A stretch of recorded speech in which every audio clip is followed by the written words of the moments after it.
Hello and a warm welcome back to the WenDirkCast with me, Jimbo. As always, we will be discussing latest MFL updates, transfers, developments, maybe a bit more that's gone on over the last week or so. One important note before we kick off this episode, as we always have to say, none of what we chat about is financial advice. Do your own scouting or hire a director of Metaverse Football. In the studio with me today was supposed to be another person, but rumour has it the aliens have taken him. The aliens have taken him. Taggart is not here, and we cannot confirm the reason why he's not here. So we'll leave that up to the metaverse and the universe to decide. But someone who has managed to make it here is Mr. Ryan Walter. How are you, sir? I'm great. I'm happy to be here. Much better than Taggart. I give full credit to the hat for keeping me safe. I think it's the hats. Yeah, Ryan's got quite an astounding hat. I love it, sort of like pointy top. For those who aren't watching this, please go and just watch the first 10 seconds just so you can see what we're wearing. I've gone for more of a bowl shape tinfoil hat, which I've kind of almost said to Ryan looks a bit like a do-rag, which, is very bowl-like. Almost looks like I'm about to get some sort of blondes, when they put the tinfoil and stuff and you get the highlights in your hair. But if you haven't guessed what today's episode is about, we're going to be talking conspiracy theories, tinfoil hat ideas, and some of the hot takes from ourselves, from the community. This has been in the works, realistically, for months, but it's only been this week I've got round to it. So I organised this on Monday between Tag and Ryan, and then the Ramble dropped their episode on Wednesday about tinfoil hat theories, and I went, that's a bit suspicious, isn't it? I think someone's looking at what we're doing, our activity. No, but so we're gonna try not to cross over with what they've touched on, or we'll maybe expand on it. But just before people go like, oh, you've both done the same thing, maybe that's a conspiracy theory in itself, hey? So we'll do our usual weekly updates, and then we will transition into tinfoil hat shenanigans and the hot takes, which we went out there and asked for our X community and Discord community for any hot takes and tinfoil hat theories. And from a hot take perspective, you guys have smashed out the parts. We've got some very juicy things to debate. I love these sort of room splitting theories and ideas because they're not really right or wrong usually, just someone's hot take. So we're going to get straight into that. Before we do, as you listen to this, it's the 1st of December, so I guess I can say like Merry Christmas to you all. I've got my Christmas jumper on, which is the reason why, for those who've been tuned to the streams, which thank you to all of you who've been tuning to the streams this week. You would have seen this Christmas jumper already, but now it's Christmas, I feel like it's not so bad. And also, where are they? I've lost them. I do have some mince pies with me as well, so we've gone full Christmas style here. Are you a big fan of mince pie? Is that a thing over in America, Ryan? It's not, but my wife's family is English, and so they do mince pies. Great family then. So I've had them, but it's not most Americans, I would say, probably have not had mince pies. They come out around about October, just before Halloween sort of thing, maybe about a month or so before Halloween. And usually it's myself and my dad, our mission to try and find which supermarket produces the best mince pie. So when December hits, you've already made your decision. And if you want to go to someone's house and you bring, like a bottle of whatever and some mince pies, or you're contributing, or you just want to bring us some mince pies, you've got some great ones. And unfortunately, these ones from Aldi are absolutely piss. I hate them, but I have to eat them because I'm a man who hates food being left on the table. So, right, weekly updates. Season 10 has officially started. Progression has started. Matches have started. Ryan, how has your start to Season 10 been? Terrible. And I'm going to blame everyone but myself. It's not my fault. That is the way it should go. You blame everyone apart from yourself. I mean, how could it be my fault? Why has it been so terrible? Mostly because I've been losing. pretty straightforward. My results have been poor. I feel like progression has been a little slow for me, and I probably need to give it a bit of time. I've Was been that moaning a bit. foreshadowing something? No. It could be. It could be. Um, but yeah, if one or the other was doing like really well, I feel like I would be uh, a bit more pleased. But both have been a bit slow. So Yeah, I think most managers, if they lose a bunch of games, good progression can offset those losses because you're like, well, if maybe your agency or your team, your club, whatever, is getting stronger because of overall increase and stat increases, then maybe that might help you towards better results. But if you get neither, you're sort of like, well, actually, I'm being, you know, hitting both my kahoonies, left and right, double blow. So if I had to ask you for a number between 1 and 10 to rate your opening, what's it going to be now? It's opening 4 games. We're recording this on the Sunday evening, so we're currently in match day Wednesday, Thursday, Friday, five's Saturday. today. Yeah, match day 5. Yeah, we're currently in the middle of match day 5. You had to rate it between 1 to 10. How's your season start been? What would you give me? All right, MFL only. I'm going to 3. A 3. Wow. I'm not sure we've had as low as a 3 yet. I feel like we may have had a 4 before, but a 3 is pretty. If you lose again tonight, or like some of your teams lose, which they might already be losing or have lost, but you may have not seen, could that go lower to a 2, or are you pretty sitting comfortably on a 3? No, I feel like I'm comfortable with a 3. My Mm. Iron team hasn't won a game yet. I am like -17 through 4 games on goal differential or something outrageous. Oh, So like we're already at the floor. So like it can't really go below that. mm.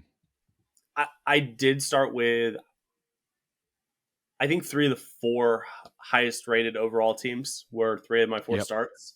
yep. And my team's weak. Like I got promoted from Stone last season and knew I didn't have the players to really compete. So realistically, like I knew coming into the season, realistically, my goal was to avoid relegation. Mm-hmm. Um, but like those two things together hurt. Like starting, I knew I had low expectations, but starting off against like the best teams and just getting beat down to start off, like just feels bad. Like you want to sneak out a win, being like 10th or 11th, and then you're like, yeah, Mm. okay, that's okay. We knew we were going to be down here. Like just got to get a couple more points. Yeah. And I'm like dead last. Like I feel like the the Simpsons memes like this is the best the worst week of my life, my MFL life. It's like it's the worst week of your MFL life so far. You saying low expectations remind me of that meme where it's that person holding that piece of cardboard going, our expectations were low, but holy fuck. That's basically what you're thinking right now. It's like, Yeah, we knew it was going to be not great, but it didn't think it'd be this bad, guys. Come on. Like, we yeah, need some yeah, improvements here, surely. yeah. Okay. Mine, do you know what? Mine's mine's probably been one of my best starts I've ever had, and it's kind of when I'm focusing on the 1 or 2 teams. The WenDirk MFC, the community team, they currently sit 4th, which actually sounds a bit.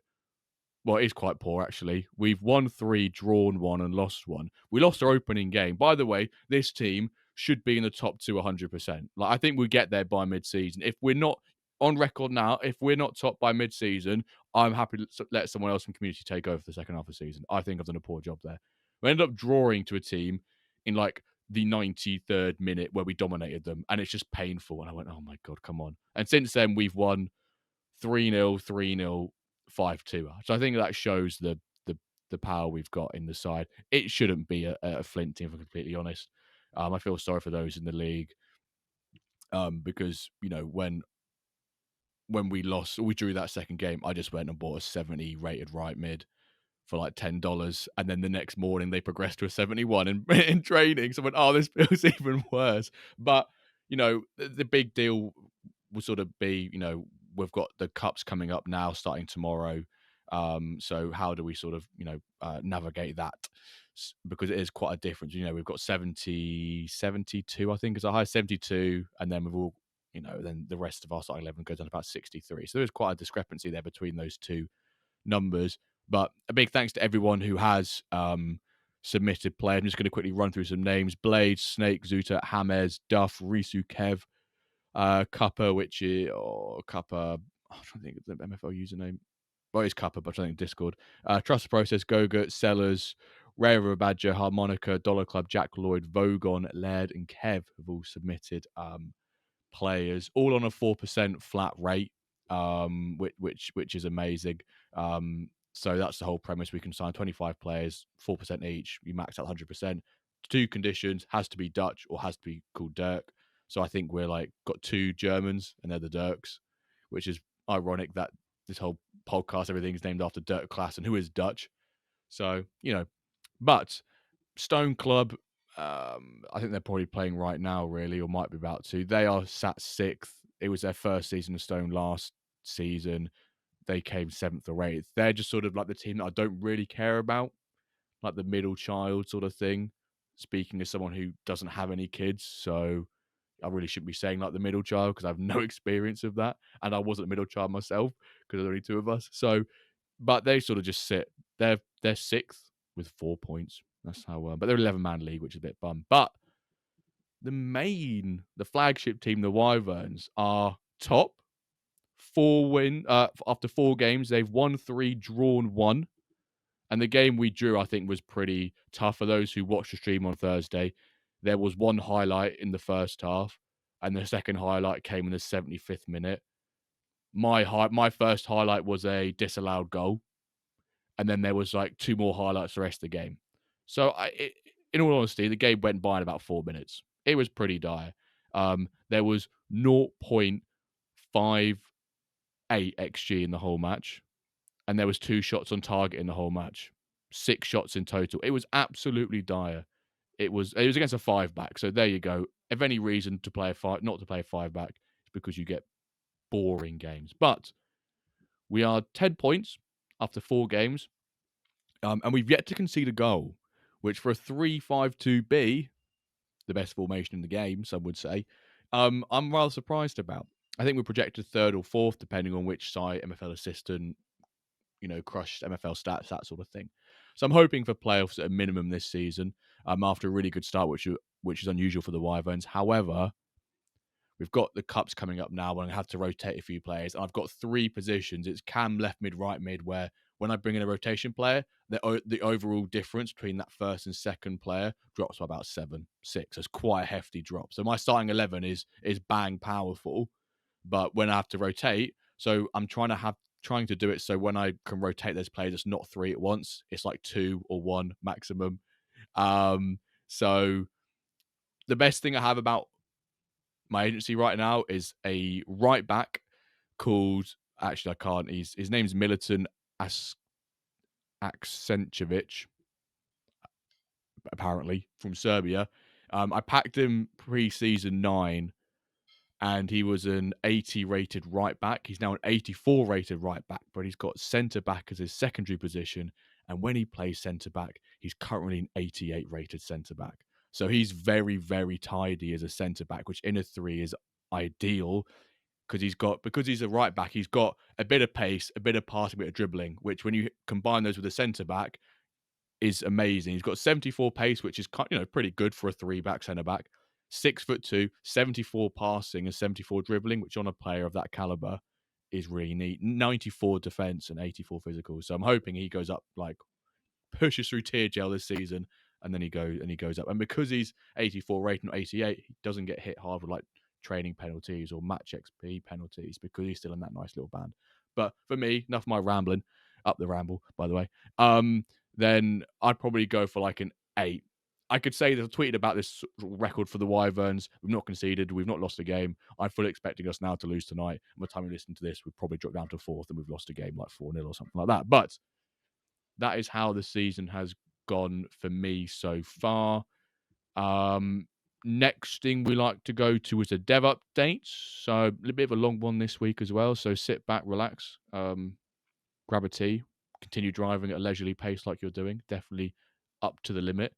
It's a limit, not a target. So the engine work continues on the next version of the engine. Ooh, we're now focusing on stabilizing and balancing it. What does balancing mean? The goal is to let you test the experimental version next week. Very interesting. A lot earlier than usual. which I think I may have seen someone like Big Wilb or someone like that in a stream recently. Might have been the Rambles on Wednesday saying, I hope they let us out it early, because earlier than usual, because they've made more changes. Let us have it a bit earlier than 1 or 2 weeks. The rework of the calling the ball feature is almost completely will be adjusted with the feedback on the experimental engine. So we're going to see that new feature being added. New fees for rebranding and kits were deployed earlier this week. So hopefully you've all got your rebrands and kit changes in. Otherwise, you're going to have to pay for it from now on, unless it's a new club that you bought off the marketplace, of course. Although there has been some things I've seen where that's not properly worked. So people have had to pay even though they've bought a club. Are you going to chime in there? Are you about to say something? Question, and we may not know the answer. If we get new kits, like for the Go Rush and for the Halloween one, Rapid, we had new kit unlocks. Do you know if we'll get to apply those kits if we get a new one? Like if we get a Christmas one, would we be able to apply it without paying? It would be nice, but I can still see it being, no, you've still got to pay. That's how I'd envision. They could be in the festive spirit, MFL, and allow us to have a nice free change if you get it. But what about if you have the kit and you change it? Well, I guess unless you definitely do use a Christmas kit, because some people could try and loophole it and be like, "Oh, I'm going to go in there to change it," and you don't, and you just change your old kits and you bypass. I wonder if we'll get like an advent calendar, like a free kit change for. Well, we might get an advent calendar. We don't know. Those listening right now will know surely because it's December the 1st, but we don't on Sunday the 30th. I'd love an advent calendar, please, MFL, please. I think it'll be the 3rd year running. Please give us an advent calendar. Keeping your legacy alive. This is quite an interesting change I read. I'm very excited for this. Every time you change your club's logo or name, we now keep track of it, preserving your club's legacy even after you sell it. So for those of you who have rebranded your title and your logo to saying for sale, that person will now see that legacy of that club's logo and history, which I think is so funny. And if anything, should prevent people from just putting for sale in the logo. And even if you say, I've always never had a background, Jimbo. Whoa, let's go back in history. Let's go on the Wayback Machine and let's find out if you've always not had a background. One of the first uses of the system will be for trophies. The name and logo displayed will match what your club had at the time you earned them. Very nice. No more strange names or logos on your past trophies if your club gets rebranded after sale. Christmas 25. Preparations for next month's events continue. Learn more about the Holiday Hero here. Insert link. Whilst we're on that, December the 1st is when the first day of the qualifiers for the Masters. So that is the sort of the cash prize tournament the MFL are doing with this Holiday Heroes event. The tiers are split between divisions: Diamond, Plat, Gold, Silver, Bronze, Iron, Stone, Ice, Spark, Flint, with the upper tiers of Diamond, Plat having on average per day qualifiers of 0.7, Gold and Silver average qualifiers per day of 1.5, same for Bronze and Iron, Stone and Ice 2.9 average qualifiers per day, and Spark and Flint 4.5 qualifiers per day. So those qualifiers have no overall cap, no fatigue. It's literally, can you win it? And then once you have a ticket and you're into the Masters, then it's for the club and it sticks to your club. So I think, I can't remember the exact date they run between. It runs between the 1st December to the 22nd. So literally 3.5 weeks or so, which is very, very nice. I'll be looking to try and get in there with the Wyverns. I think they could probably do a decent job in that Bronze Iron one, particularly. Blockchain integration, one of our long-time partners who enabled us to react to on-chain events, will stop its services. Sag. We've begun transitioning to a new solution to ensure everything keeps running smoothly. New UI. We're continuing to iterate on the new UI and implement new screens. Our first goal is to reach full feature parity with the current interface so we can transition smoothly before introducing the new features planned for the updated designs. And they did put a few sneaky peeks of the upcoming UI. Yax, please continue this, or dev team, please continue this trend of including snippets of screenshots or videos. I remember I said to you before and you did it afterwards. We love being able to see things, even if it's just a snippet and it's not finished, if it's somewhat near it, please. The one that I do like is that there is on the left-hand side, it says MFL World. That could be like a community-focused part of the website, which could be any of the map stuff. It could be little sub communities. We don't know what it could be yet, but that's something different we're not used to in the website.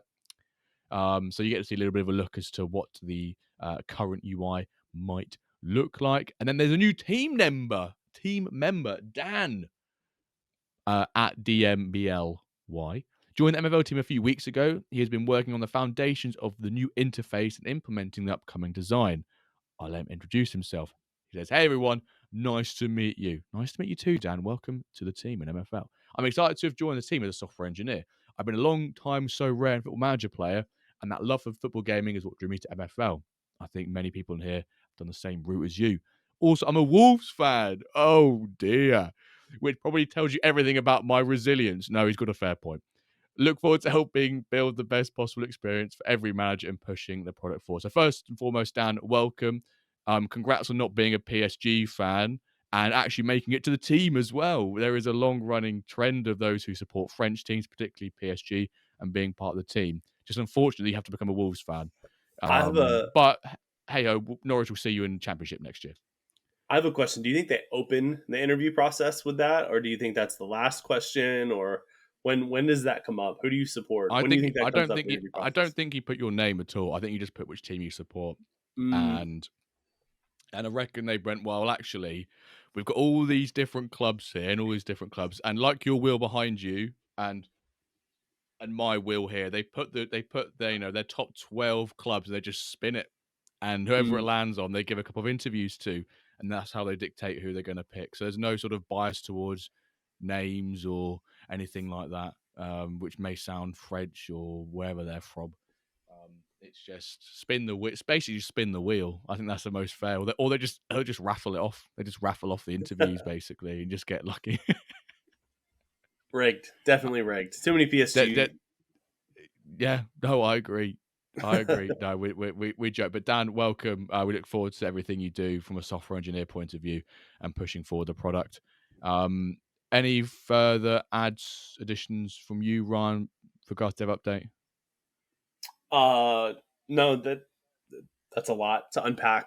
I really like the pictures. I think last time I was on, I mentioned that like pictures would be really cool. I'm someone that learns visually, so I'll read a lot of this stuff, and I'm like, I'm struggling to understand like what that actually means.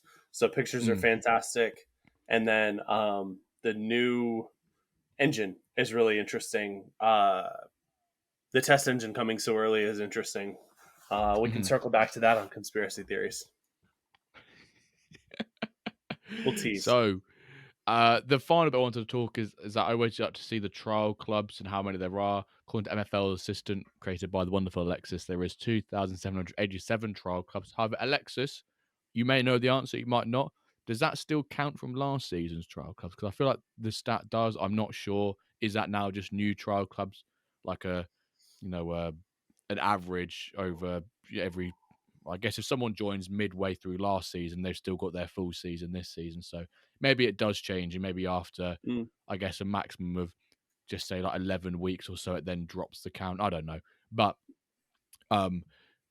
that's that number, which is great. So Diamond League, we had a very, chaotic and exciting ending to Diamond last season. A bit like how the F1's going to finish the season, which is quite interesting. But anyway, I looked at the table for the first time since Friday a couple of minutes ago and went, oh no, look at that. Not oh no. I went, oh, look who's top again. It's Meta Mercenaries. So I ask you the question, Ryan, are we just back to the normal now with Meta Mercenaries at top after a season out? Are we back to the usual routine? I strongly want to say no. I want to be a contrarian and say no, but I'm having trouble picking against Ronan. I do think Meta Mercenaries is going to win it again this year. Yeah, I think I might have said Meta Mercenaries. I'm not 100% sure. His 1 point he has dropped this season was a 2-2 opening day draw to Sturgeonators Yoga Benito London. And since that, he's then beaten Bashoni Milano, the team in second place, and last year's division winners 3-0. Basil's team 2-1. and then MFC Roma 2-0 to win their last 3 games in a row. Some recognisable names at the top there as well. Bocchetti Milano second, Bob Soul Iron Pigs. BFC Manchester, managed by, I believe, still Yoka for this season, who got them promoted from Platt last season. An amazing job. He is currently 4th, which is very, very good for him. And the Ballers Dow. Down towards the bottom half of the table, Basel MFC, back to the Diamond League after he was always there and I think got relegated in the first couple of seasons. He's now back in Diamond, 0 points. Is it too early to say that's one of our first 3 getting relegated? We don't know.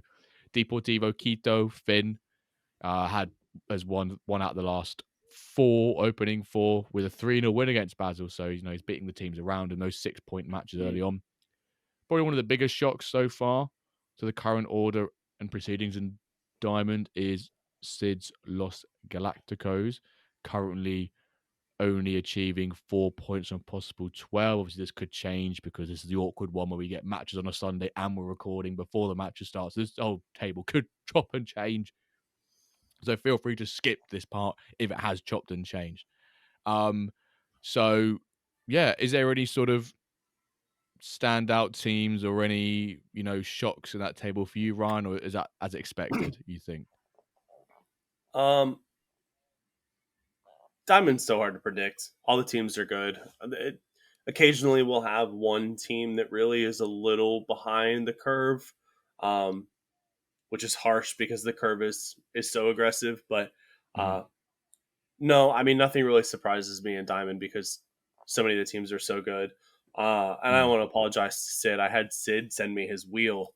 And so Sid has been without the wheel the last 2 games. And I think we can just chalk those 2 losses up to the wheel being in transit. So Sid's wheel is here. We have Sid's wheel. I'll be sending Sid's wheel back very soon, and we'll be back on the tracks.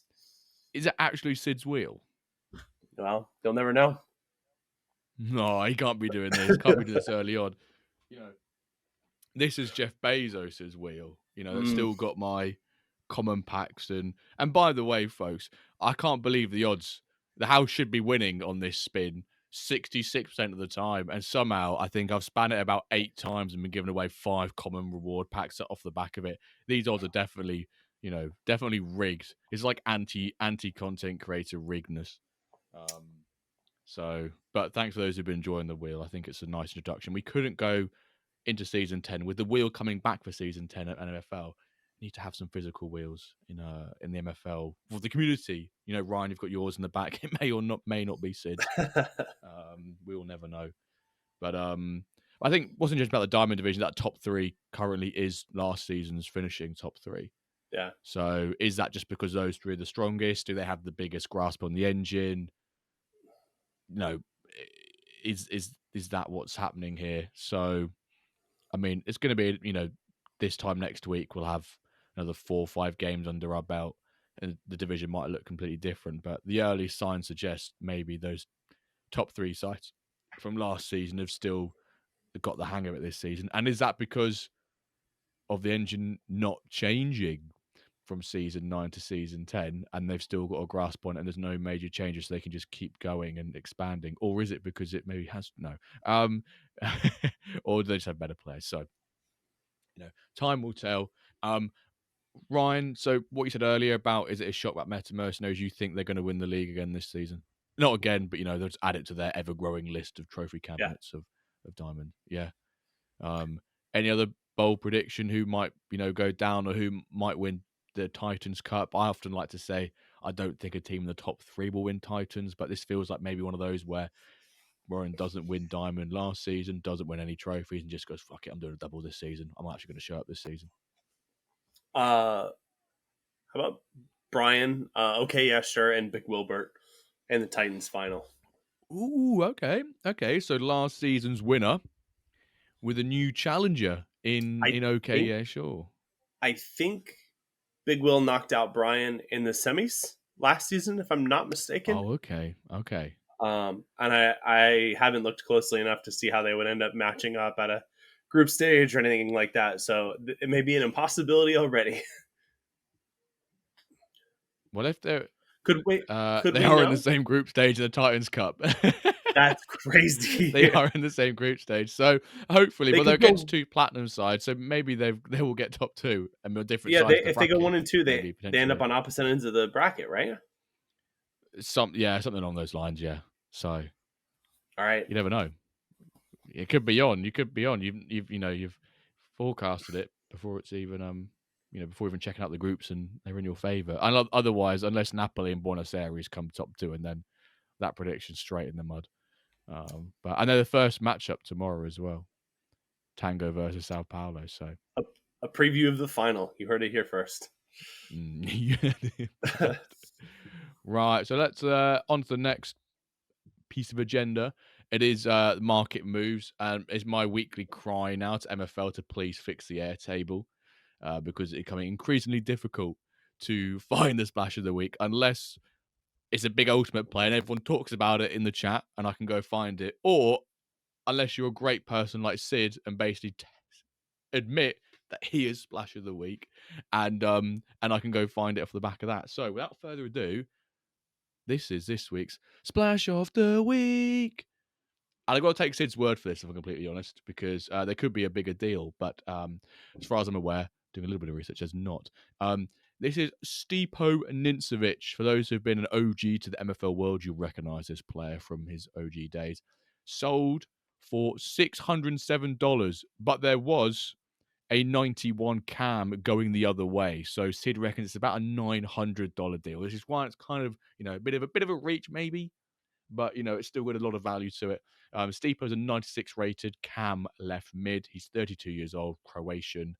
As I had 96 rated. Pace 93, shooting 95, passing 97, dribbling 95, defending, who gives a flying P, 39, and physical 61. So a little bit on the fragile side for a man of 32 years old. Being sold by one of our, podcast favorites, great name to say, being purchased by Sid. So he reckoned the value of obviously Nincevic here's about $607. The cam 91 rated going the other way to you. He said it reckons it brings it up to about $900. Ryan, do you ever check the sales Airtable by any chance? Oh, I need to get some more. I need to see if I need to get some signatures out there. And can I get so many e-signatures that MFL will look into this? I'll sign. I'm in. I check it every day. That's me. I'm signing. That's what I like to hear from you.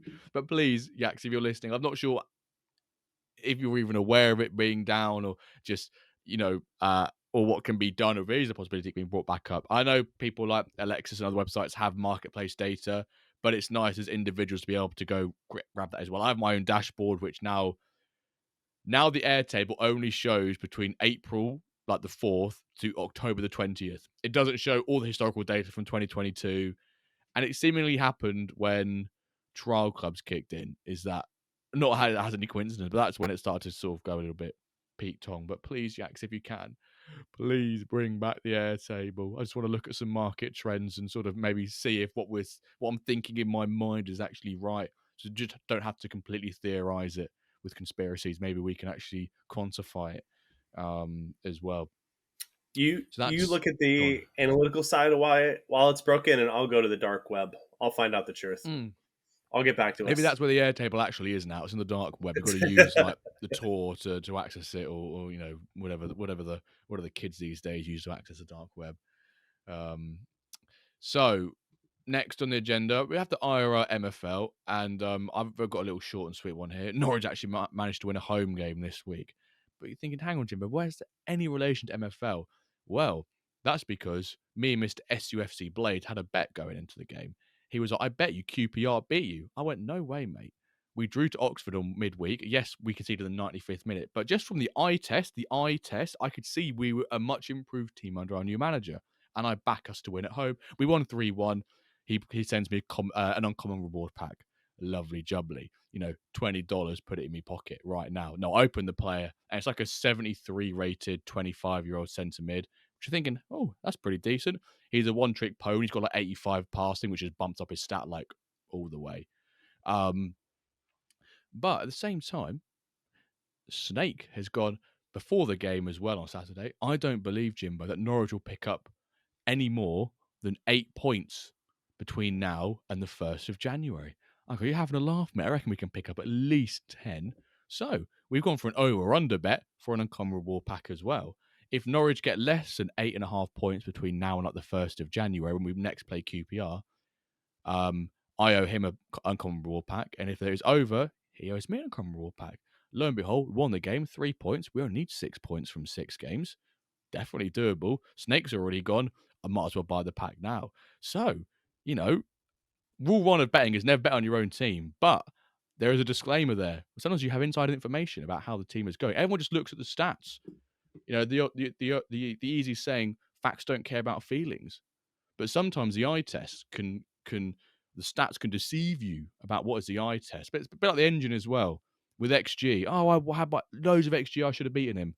But if you actually watched your game, or maybe you're just looking at it afterwards, you watched your game, you might have seen the chances, seen the context around those chances, and understood a bit more, bit about the eye test.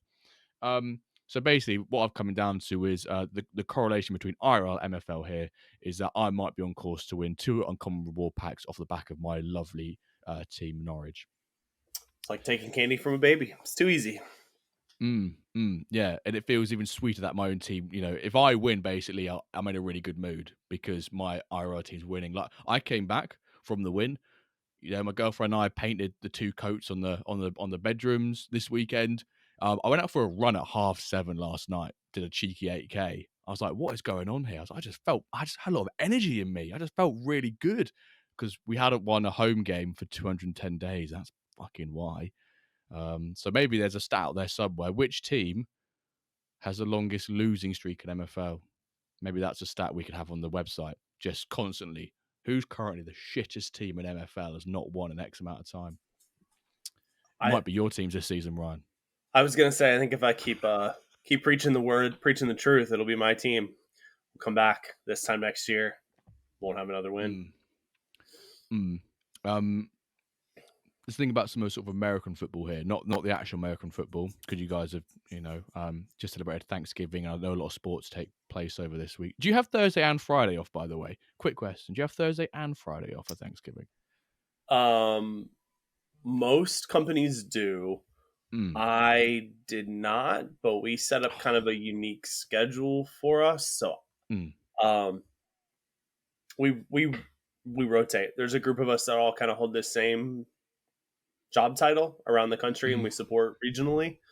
And so we have Thursday off, and then my group will rotate. So there's 11 of us that support the country, the United States. And so the holiday adjacent days around the Thanksgiving and Christmas will rotate. So I was off Friday, and then I'll have 2 days kind of after Christmas that are part of my responsibility. And but yeah, because we're so customer facing, we have extra days that customers always right. Exactly. Customers always right. Even if you're an MFL player, customers always right. Unless they're broke, then they're wrong. Okay, maybe I'll add that one next time someone says to me, "Customers always right." Well, are you broke? Yes. Well, then you're wrong. Yeah. I did want to. I did want to know. I think I asked on stream on Thursday. I was like, there wasn't obviously many American folks on Thursday because they're out busy celebrating Thanksgiving, so they should be. But I was like, do they get Friday off as well? Because if they don't get Friday off, that's such a whack bank holiday. Thursday, next day. Oh, look at that! Back to work again after filling your belly with turkey and all this lovely pies and desserts and everything like that. Yeah. Which I'm kind of a bit jealous of. But I've only got to wait 4 more weeks for Christmas, and then we're joining you. But you get it as well. Most do. Most kind of traditional office kind of jobs are off Friday, which is why Black Friday is such a big shopping day. Yeah. As the shutters unveil and everyone's piling on, let me in, and then everyone's trying to steal the same 55-inch Samsung TV and grabbing it, or everyone's trying to go in and scalp the Pokemon cards, which are probably the same price, or they've just increased the price and knocked off 10% to make it look like it's a bargain. To go sell for ludicrous prices. Going shout out a bit to off topic. Pokemon scalpers, you twats. Do you guys have Buc-ee's over there, the gas stations? No, we have BP, British Petroleum. I got to double check that. Actually, what it's called, by the way. Yeah, we don't have Bucky's. It's British Petroleum. Yeah. BUCCES. Bucky's it's like a Costco gas station. It's absolutely insane. And I have a 5-year-old. Costco gas station. Oh, search. That sounds like that must be the most American thing. Just chuck a Costco in a gas station. Oh, it's do an image search, and you're gonna be like, he's right. So we stopped at Bucky's. My 5-year-old loves Bucky's, and I loathe that place.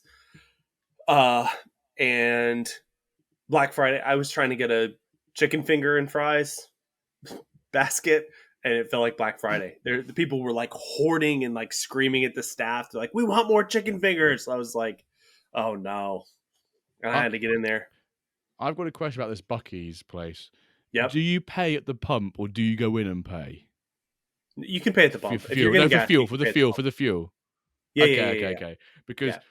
Because how I look at it on the pictures, it's like loads of fuel pumps, and then there's just basically a fucking supermarket behind it. Yeah. Which I was like, oh, okay. My head was like, because in the UK, some places you pay at pumps, some places you go in and pay.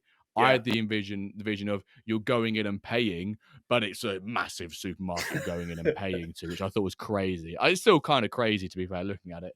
And it is probably one of the most American things I've seen, is a gas station which has like 40 pumps on it, basically. No. It's way more than that. You're in the hundreds. There's over 100 pumps. 100 pumps. And I had to wait for fuel. When we got there, I had to wait in line to get to a pump. Yeah. Wait in line to pump up to 100. This sounds like a different avenue we're going down here. So when I left, this will be my last thing. We'll move on. Go on.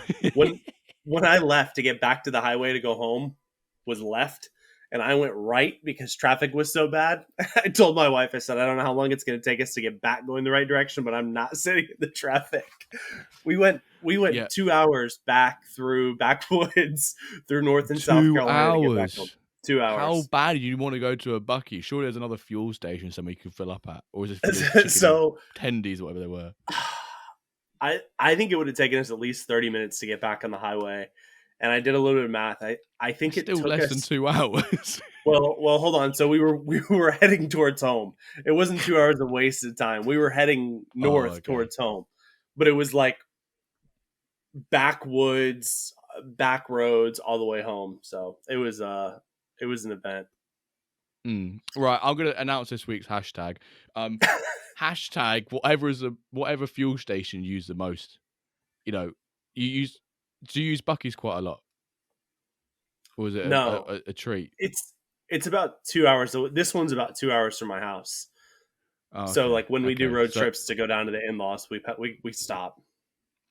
Bosh. Okay. Bit of a weird hashtag then. Hashtag whatever is your most favorite fuel station, whichever country you're in.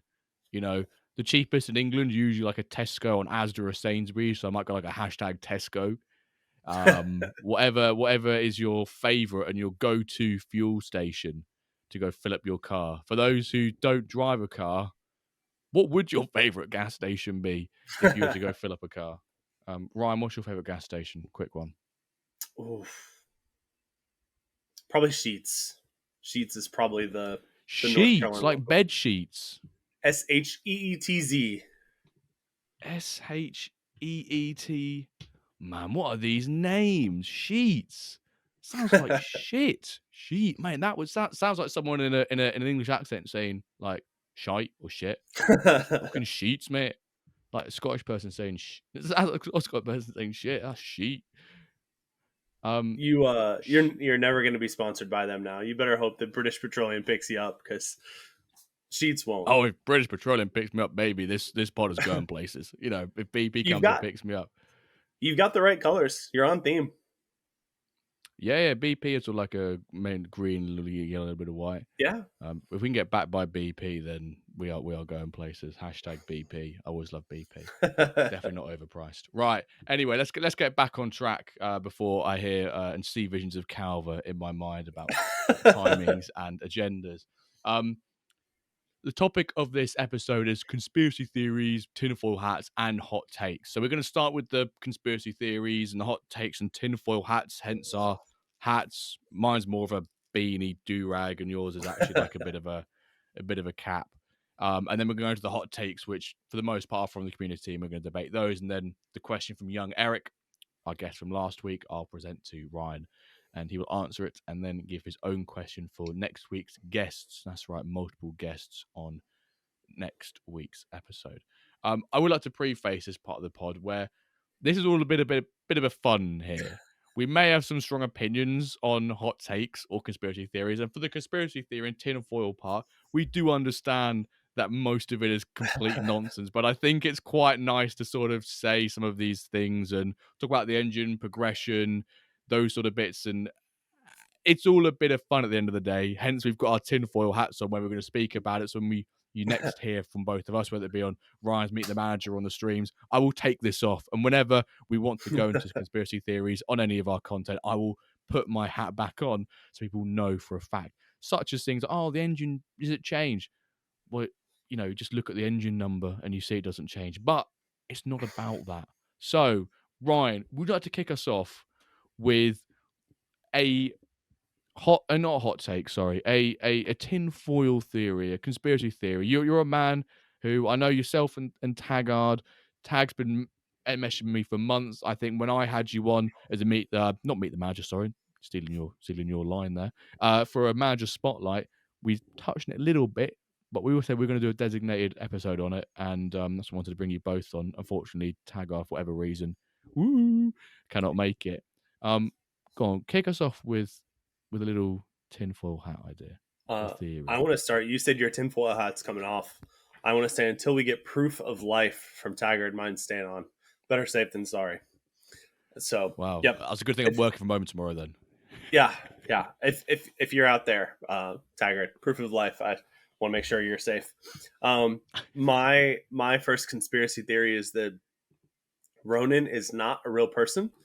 He's an AI created by a development group, and they are trying to prove that their AI manager is the best manager imaginable, and their goal is to insert Ronan into Manchester United to take over Man U and bring Man U back to glory. But Ronan's not a real person. It's a program. Has anyone actually ever seen Ronan in the flesh before? This is quite a key thing. No, that's what I'm saying. We both asked him to be on. He responded to you and said, "I want to remain a listener."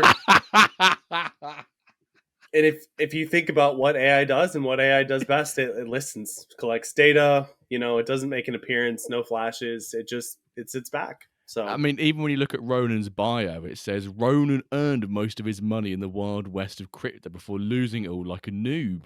But before he lost it, he managed to put together Munich FC, which I guess is Meta Mercenaries, the greatest football club ever assembled. So he's from Nashville. Is this even true? That sounds like an AI-generated bio, if you ask me. I'll be in Nashville this week, continuing my investigative journalism. So we'll see. I'll bring back my findings.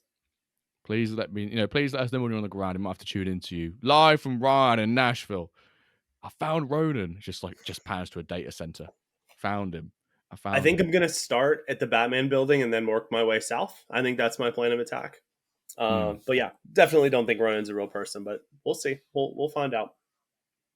Ronan, if you're listening, please send us a selfie with a newspaper showing today's date, just so we can prove that you actually know it's not just a selfie you've taken off AI or something like that. And then I do believe you listen, so please. We'll have to look at the shadows to analyze it, figure out if it's an AI generated selfie or if it's real. We'll have to do the deep dive. Is there a curvature of the Earth in the background, or is it flat? All this sort of thing. Yeah. Well, I think that's a great one to start us off on. And I was going to go more. I'm going to go more down the on the ramble during the week. They touched on progression, and I guess it's kind of a theory. I guess everything's a theory, if not really just an idea, isn't it? About how progression is slower, and first training session's begun. Why have I not had at least 17 plus ones? Like, where is my Where's my progression? I think there's generally some reason as to why, this theory can be shoved out the window. But Ryan, sometimes do you, go into a season and after 5, 6 match days, bit like this season, you're sort of going, bit of a fad. Where's my progression? Where's everyone else getting it? But why am I not? What have I done? Yep. I mean, I think it's a known fact that progression is not random. That Yax goes in every morning and looks at every user. The wheel just every wheels manager. just a big wheel. Yep. Well, I think it's Christmas. He looks to see if there's good boys and bad boys. He looks at the tweets. He looks at if you've been running 5 at the back. And he has mercy. He's Yax is. If you've had red cards or bad luck, like if your XG was better than your opponent, but you still lost, he throws a little mercy. You get a +1. We all know after bad luck, you get the progression better. After the red card, you look at the progression table. Surely the red card player went up. The white page just tells us that the lower rating should slow down the progression, but we all know everyone gets +1s after red cards. So I think it's a known fact at this point that progression's not random; it's Yax. I quite like the bit about you saying, the tweets, the maybe they scrape all of Discord to analyze a user's sentiment towards MFL as a game, as a Yep. company, and based on that, it becomes quite clear to them if you're going to be gaining progression or not. I did start the season with absolute honking progression apart from one player. Unfortunately, that one player was someone who overwrites everyone else's player progression in my agency, so I was quite happy with that. But as much as this is a conspiracy theory, I think we also have to be quite realistic here as to why. Let me just actually take my hat slightly off, which just looks absolutely so stupid right now, and my hair's gonna look so bad. Look at that.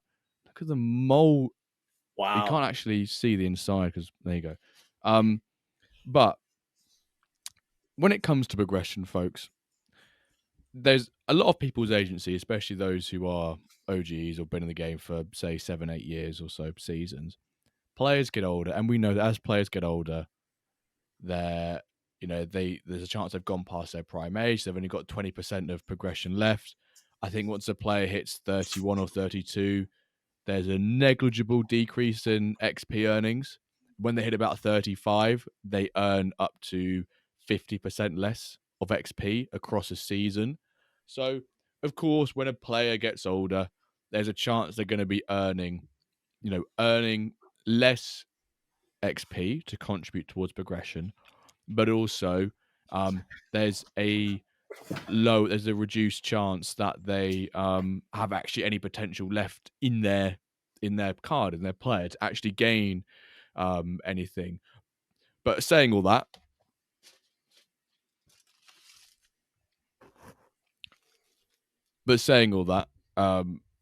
please give me more progression.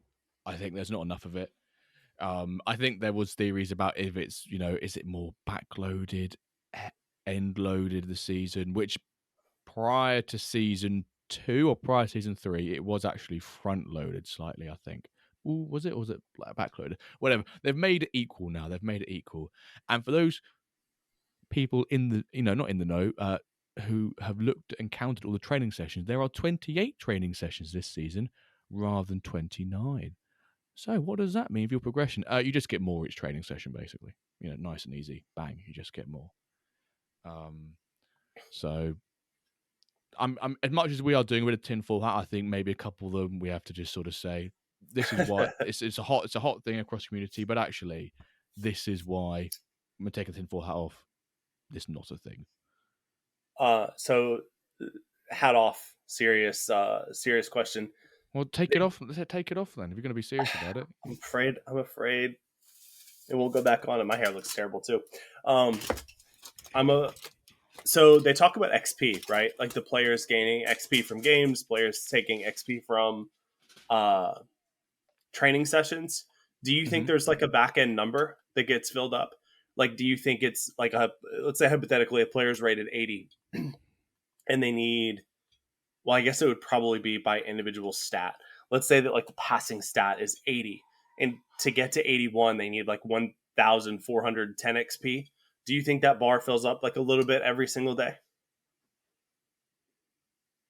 I I would imagine it's sort of like if we were to look under the hood, which maybe is foreshadowing young Eric's question, which for those of you who listened last week, you know what that is anyway. But maybe we would see bars where XP is being filled, and once it hits that, it goes. That's the easiest way to visualize it in my head. If that is the way it's done, it's another question. But that seems the most natural way for anything progression wise is like a loading bar of some sort that is being used. Maybe MFL could clarify, is that the case? I know they don't know players' progression or players' The potential, potential. sorry, because I think my understanding is that once to look at one person, they have to basically look at everyone's. And it's Yeah. well, and also because of, I guess it just makes everything more trustworthy and there's a couple of words I can insert here, but I can't think of the top of my head about the team, about the game. That they can't look at that because then there could be some real theories going on. You could put your tinfoil hat on for years and days and Yeah. weeks and decades if they could say, oh, we could see them, and you'd be like, well, actually, why have you? Why is a content creator's referral common player gone up 50 overall in the space of 7 seasons? That could be a bit sus then. But I like to think it's a loading bar. Is that what you probably think as well? I haven't thought about it a ton, but I assume there has to be some sort of controlled mechanism to where it's not just completely random. Yeah. I mean, I know that there's a potential that impacts the growth, but like in terms of like when those hit and like what impacts them, with all of the individual like items in the white pages, I assume that there has to be mechanisms when they talk about like 110%. If the player rating is above this, like there has to be numbers that breaks down to. Otherwise, like Yeah. what does that all mean? Like it's just Yeah. numbers. They're fake numbers. Yeah, and we know that progression doesn't just sort of, obviously it's not linear, and it's not the same every time. It's not like, say, a player needs 100 XP for every stat in shooting Sure. to increase. It could be 100, then it could be 50, then it could be 175. We Mm, know there are, and I guess to an extent that has to be like that because of things like potential. So we know that some of the ones towards the end will get takes more XP to do it, yeah. and I think that's probably one of the requests. And people's like, oh, can we see a progression bar? That could be quite nice. But then, if you had a progression bar, could you, in theory, not reverse engineer? I guess probably what I'm going to get at. Could you reverse engineer progression if you like monitored a player who has crazy progression? Could someone closely look at that and look at, oh, if I saw between this day had a progression, bar of this, can you? Because the more you see progression beasts, the more, and by see I mean actually own them. The more you Yeah. see some of the early signs of that happening, it's the eye test basically. I know I have a guy's progressing well, and now that I have seen someone progress well, he's gone up by like 20 or something, or 25. Because of that, I now know if I see early signs that another player, there's a chance he becomes like that as well. I know there's unique player progression paths, but at what point do you have so many hundred thousands of players that there can be a truly unique player Mm, progression path to an extent? I know there will, most part, always be, but will be slightly different. Will there always be a unique player progression path that someone's not seen? yeah. Um, That's interesting. Ryan, do you wanna put your hat back on for the time being and load us up with another little tinfoil hat conspiracy theory? Um, so I teased this one a little bit earlier. I think that when the experimental engine drops, uh, that it breaks the normal engine. Like I think a lot of us have seen Stranger Things. We know the Upside Down. I think once the portal's opened for the experimental engine, I think the Demogorgons they come through and it impacts the regular engine, and we're never the same. I'm I'm so glad you've mentioned that reference because literally this morning I'm one episode and a half through the new season or the new volume, whatever you want to call it, of Stranger Things. So I completely get all the references you're talking to. So you're saying that like in the experimental engine is a Vecna who's trying to get into the normal engine and Yeah, apparently having quite some success with. Um, yeah. that's a really unique one. Um, would that explain why some people have a last quarter or so of the season, because the experimental engine kicks in. Yeah, that's Vector. That's Vector. That's Vector. Sometimes Vector's on your team. Sometimes he's not. Sometimes he's on the.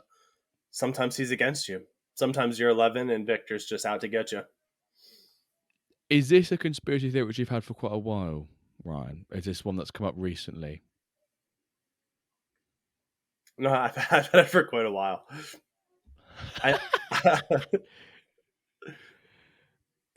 Was there a particular time in your MFL career when you gone, nah, this has to be something now.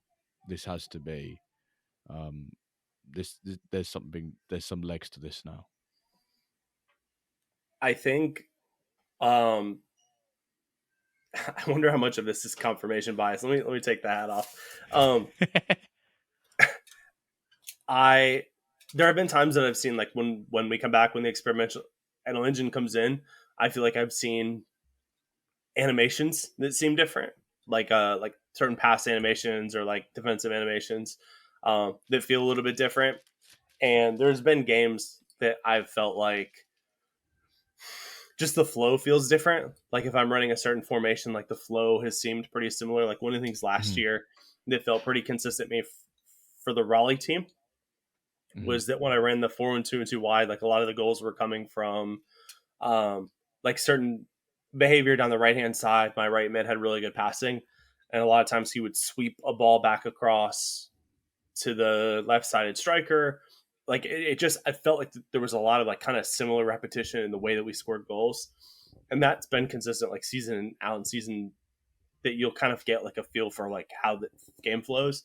And it just started to feel different, like feel off. And then started to ask like some other people in Discord, like if they felt like it felt different. And people said yes. Like I said, I don't know if that's confirmation bias. Little gang of tinfoil hats you got there. Yeah, it's got to go back on. Yep. Oh, backwards. Yeah, I have wondered if like the impact of updating the experimental engine hasn't somehow impacted the live engine. I know they say that it doesn't, and I believe them. I don't think that anyone's like withholding information intentionally, but like in my experience, it has felt different enough to where I'm like, hey, something feels different. You had the story where you went back and heavily changed. I think it was when you started running the 3-5-2B. You had a really bad first half of the season, made the change in the second half of the season, and then went on a tear. Yeah, I got rid of 3-5-2B mid-season of season 4. I changed to 4-1-2-1-2, and then the second half of season scored the most points. Sid's wheel. Spin oh the wheel. No! Yeah. Oh, sorry, Sid's wheel fell on the floor. And then since I changed to 4-1-2-1-2, I gained the most points of any other team in the division or in the league. Sorry, in that second half of season. So that's a bit more confirmation bias for you there. I said this the last time that I was on as well. Ronan had switched from a 4-1-2-2 narrow, and it was running a few different formations, and then ended up switching back. I wish I had my timeline very specific, but like right after the experimental engine came out, he switched back to a 4-1-2-2 narrow. It might have been just before. And I asked you've got a timeline for this, like a full on, sort of whiteboard, to use who is it? Is it Jamie Carey? You can see the moment he did it there. You can see the moment he changed there. Keeping on the same sort of lines as this, there's often one, and sometimes I can back it, sometimes I don't. It truly depends on how my start of the season goes. That friendlies and the engine are different. You start the season doing friendlies, you're going quite good. First game hits, second game hits, third game hits, bam, bam, bam. You have been smacked to oblivion. But in pre-season training, you were doing all right. To lead, to the tin hat moment of, is there any difference? Are there some subtle changes? I guess taking hat off quickly. I was trying to destroy it when I put it back on next. Actually, yes, let's put some sense into this now as well. first and foremost, because I remember Ryan when you came on, I think Duff was like, "You guys know the engine doesn't change." Or I was like, "Yeah, we know it doesn't change, but it's good to ramble on about it." But I think there's a couple things here.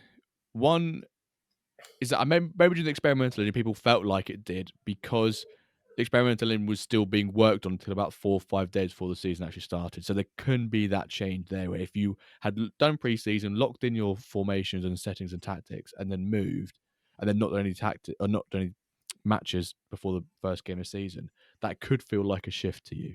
That could do.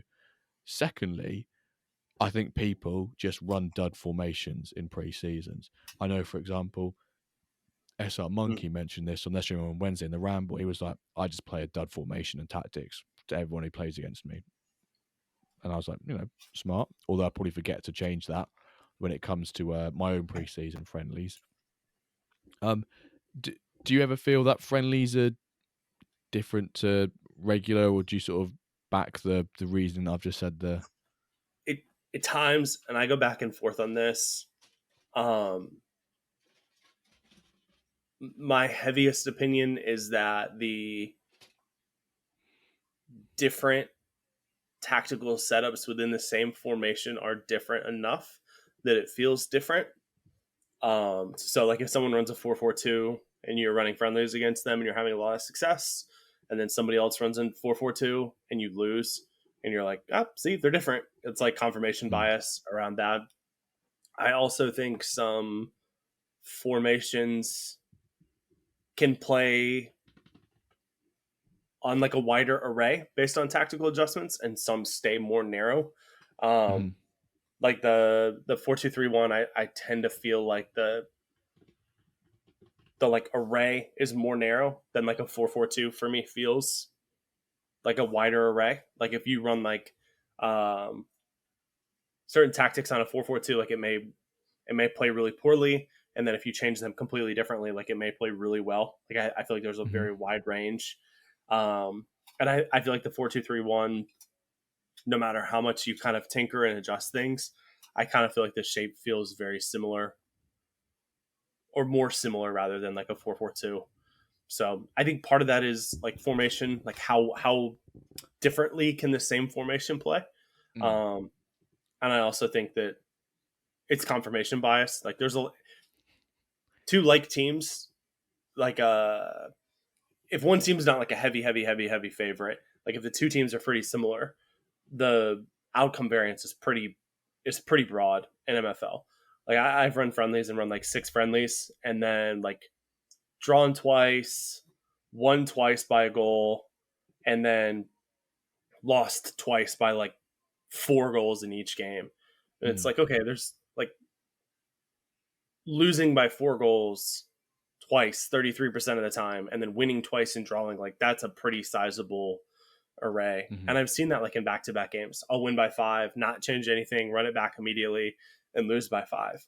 And I'm like, there's no change in tactics. Like that's just within the range of outcomes. And that can happen in real life too.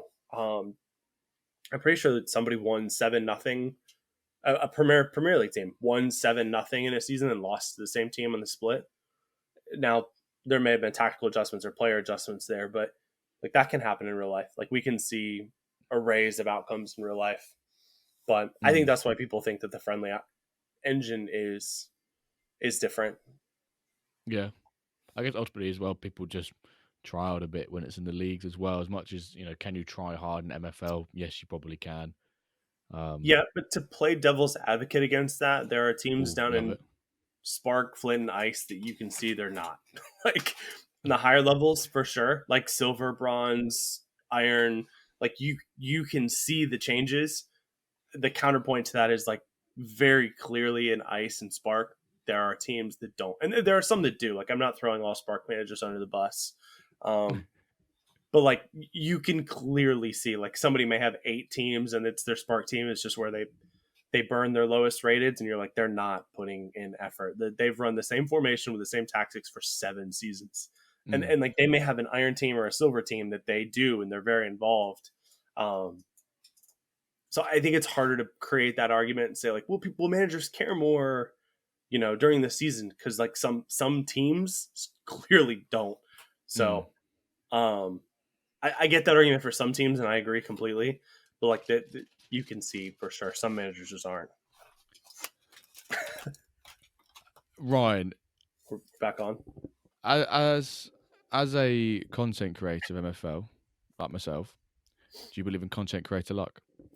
Do you think that's a thing? Yeah, absolutely. I've gotten DMs from people on Discord, and they're like, we know the truth, and we know that content creators they get better luck, they get better players, Mm. and I'm the sacrifice. Nobody wants to make we can't make it so obvious, right? Like we've seen Laird's incredible pulls, we've seen Nep's incredible pulls. SR Mm-hmm. Monkey just pulled a Lego out of a what was it, a kickoff pack on drop Limited, I day think. last time. Yeah. Crazy creator luck. Yeah. And so to make sure that it's not obvious, I'm the sacrificial lamb. My pack pulls have been very bad because we don't want people to be too suspicious. We don't want anyone looking into it or Mm. going down those rabbit holes. So yeah, for sure we know.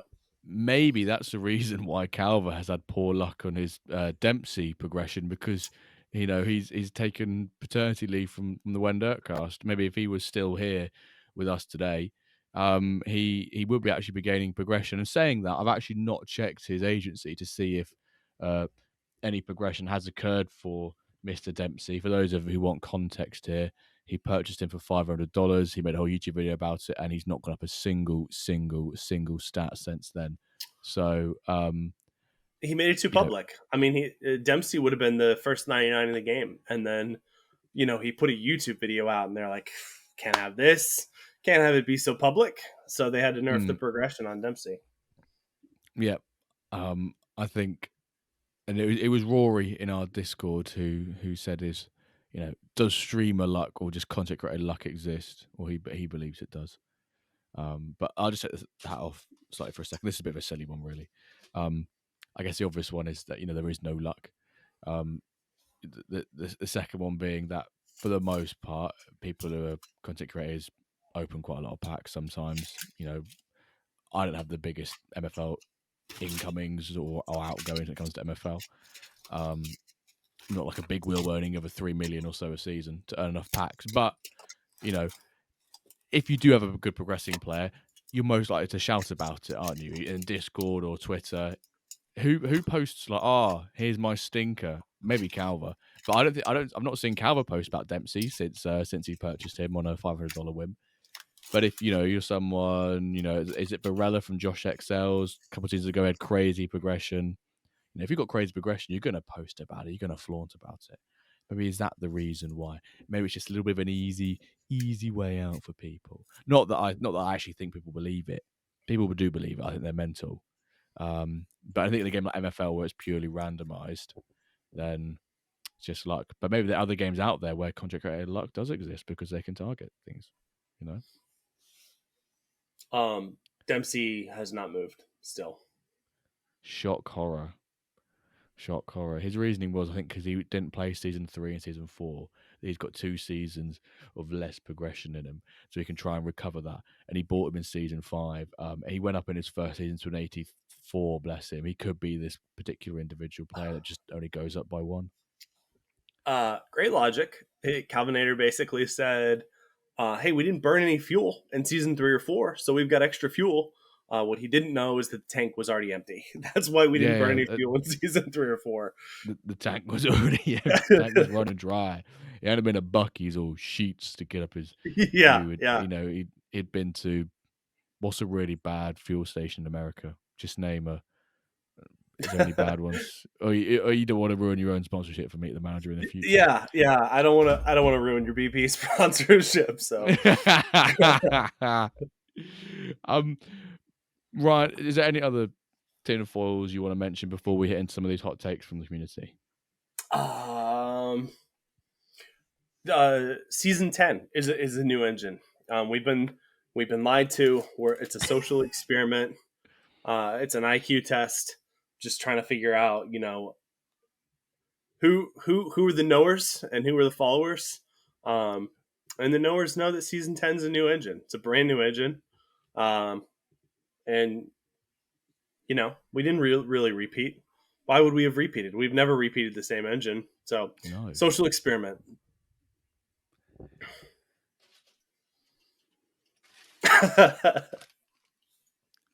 Until I've been told it was exactly the same, I did have my suspicions that it was slightly different as well. No, do I want to be? Do I want? Yeah, I've got my tinfoil hat on, so this is the past to say some wacky, weird things, in my opinion. It wasn't until like, it's exactly the same. I was like, is it? And then I did see the goalkeeper behaviours. I think for me, I'll take my hat off now.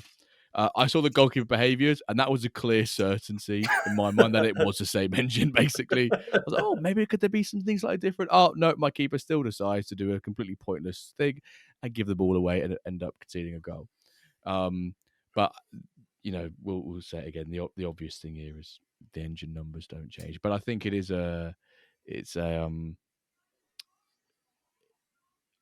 just love these conspiracy theories, I'm completely honest. I just love these. Hot take, are conspiracy theories and tinfoil hat ideas people's hopium and excuses for lack of performances in MFL? Sometimes. I think like this one in particular, the feelings that the engine feels a little different. I've heard it from people that are having success. I've heard it from people that are having success. I've heard it from people that are laboring a little bit. And the counter argument would basically be that there are so many different outcomes, so it's going to feel different. Like you're going to compare it to what you expect, and what you expect isn't the full picture. So a different feeling is just more of the same engine. It was just part of the engine that you didn't discover. Like you hadn't unlocked the whole map. Like using like another video game reference, like if somebody's walking around like it's a different map, like I know this map. It's like no, like you just hadn't gone to every corner. You're still in the same map, you just hadn't been over here yet. And I think when we go through a full season, we feel like we've experienced everything that a given engine has to offer. And that may not be the case. Like I think it was a friendly. I messaged Kev. I had a cross come in off of a corner, and I drew a penalty off the corner. Like the ball was in the air and drew a penalty. And I was like, never seen that. That's new. And I was like, Kev, have you ever seen this? And he was like, yeah, I think I've seen this. And so I was like, well, okay. So it was more of a me thing than a. But there's been a couple times that I've seen interactions like that I'm like, that's completely new. And I've felt like new engine. But I'm with a new experimental engine coming out so early. I am very curious to see more feedback, to see if people are like on board with my theories. And yeah, that was the prime time. Everyone's had a week full of tinfoil theories and conspiracy theories. It's just a prime moment for these things to be, to hit the masses, and for other people to also start doing their own tracking and thoughts as well. And I said this earlier. I have had like the full belief that the experimental engine impacts it, and that it's not intended. Like somehow it bleeds over or something. And sometimes I wish like I could see like Yax's impression or Quentin's not impression, expression. Like when they hear this, or Quentin's expression, like would they know, and they like actually have like technical background around how things work, and they're like, this guy's an idiot. Like this guy doesn't even know how big of an idiot he is. They're like, this guy, man, this guy. Yeah, he knows nothing about anything.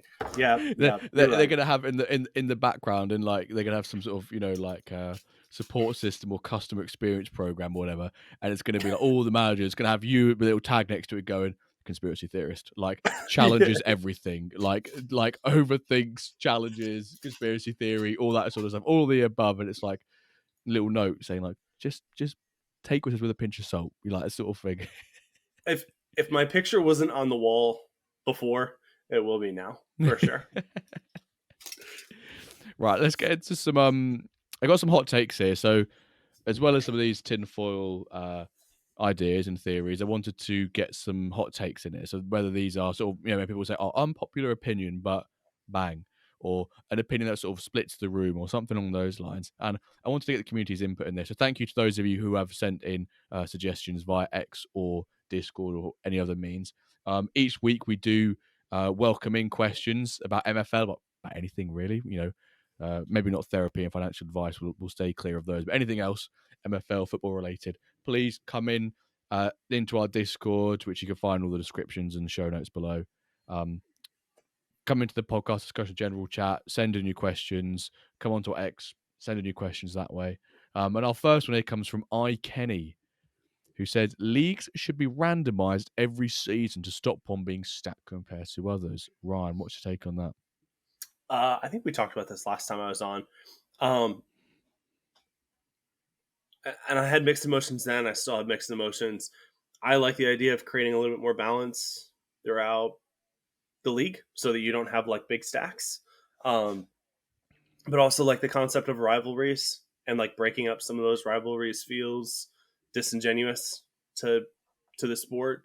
But also like, yeah, I go back and forth. Like it feels unfair to punish somebody that's in a particularly strong group because there's an MFL consequence to it.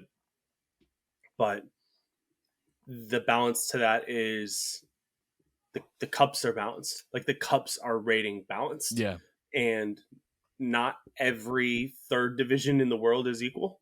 I imagine that the Danish third league is probably a little softer than the English third league. Yeah. Yeah. And so like part of that's real life. But it does feel a little bad like when you get into like a more challenging league. I know the MFL Manager site, the French site, used to have like the graphs, the like Yeah. you could see like iron, like top team, bottom team, and like the Yeah. the stairs kind of. Yeah. I tend to assume, and I admit I'm making a big assumption, the higher up leagues have less range. Mm-hmm. And now you may have like the floor may have quite a bit of range, but like the 90th percentile to the 1 percentile are probably more compact than like ice, spark, flint. I wish I could see those graphs now to try and prove that. Yeah, I know. I used to be you had the graph of the like each one of them was a graph you click on each division and you could see like what's the strongest and what's the weakest club, and you could go through it. And the Yeah. other one was what we described as the vagina charts, which was the top overall, the lowest overall, and then almost like where the most common overalls are within that. So you can sort of see this. It was a really good graph actually to show people, oh, what sort of strength should I have for Flint side or Spartans? You can show them the graph and go, well, actually, some people rock with this, some people rock with this, but for the most part, the average, the mean is somewhere here.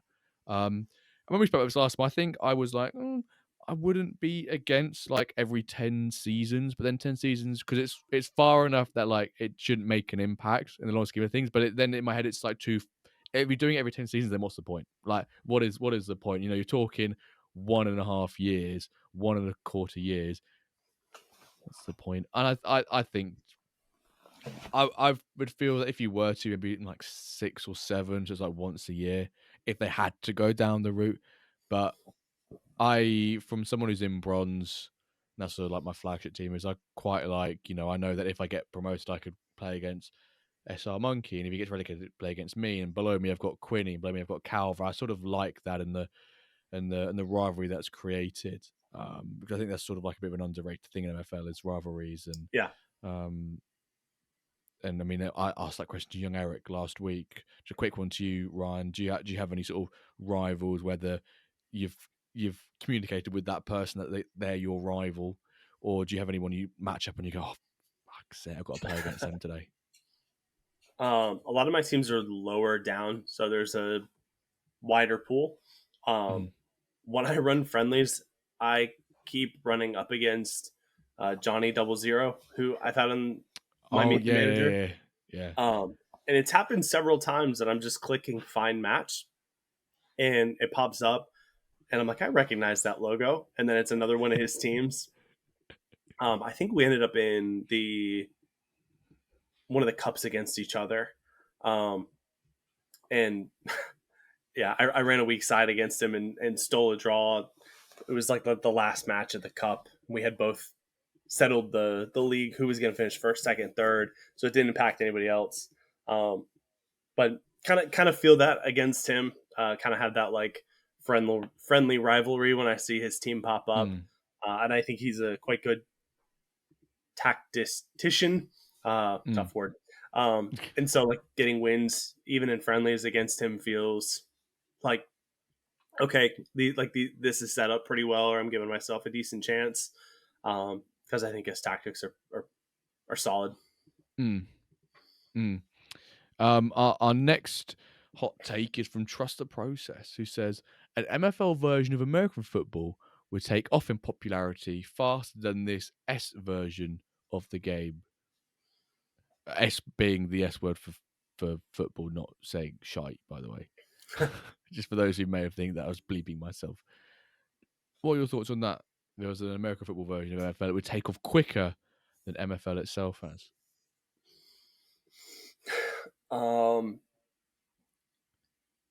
I tend to agree.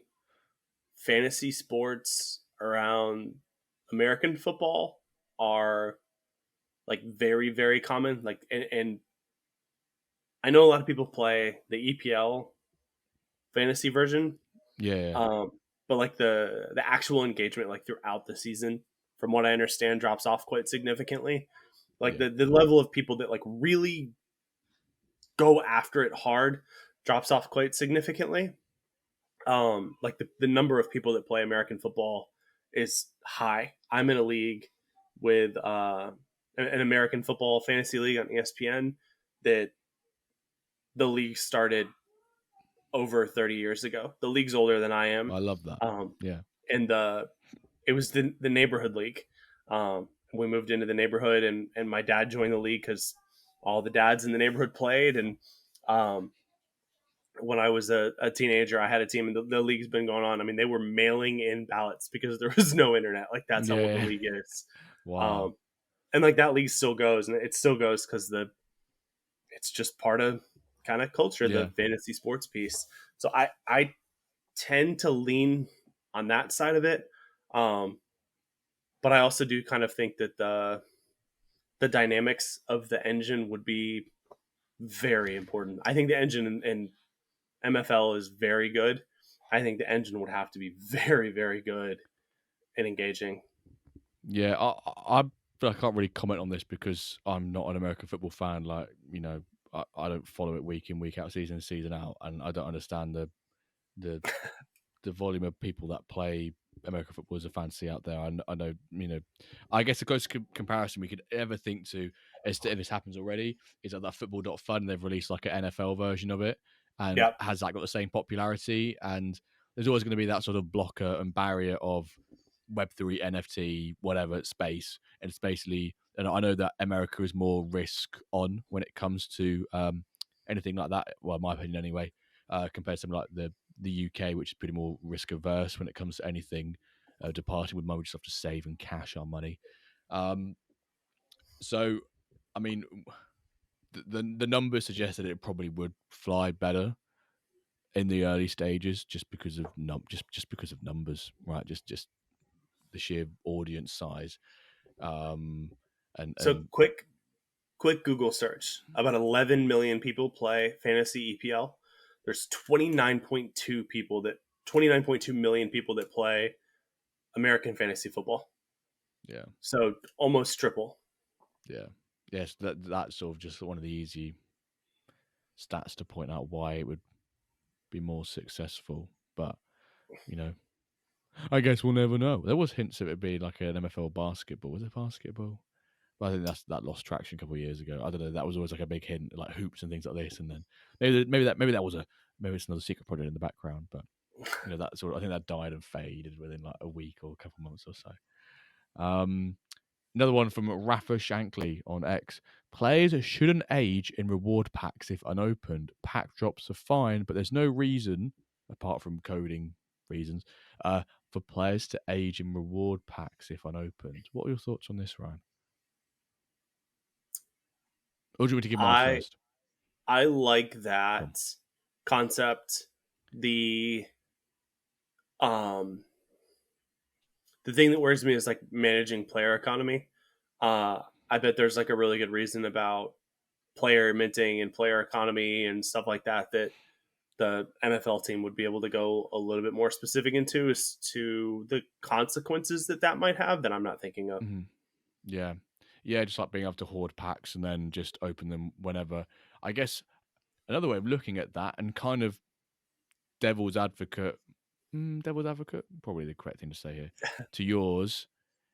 And I think the reason why I don't necessarily agree with this is that reward packs you can just buy whenever you want.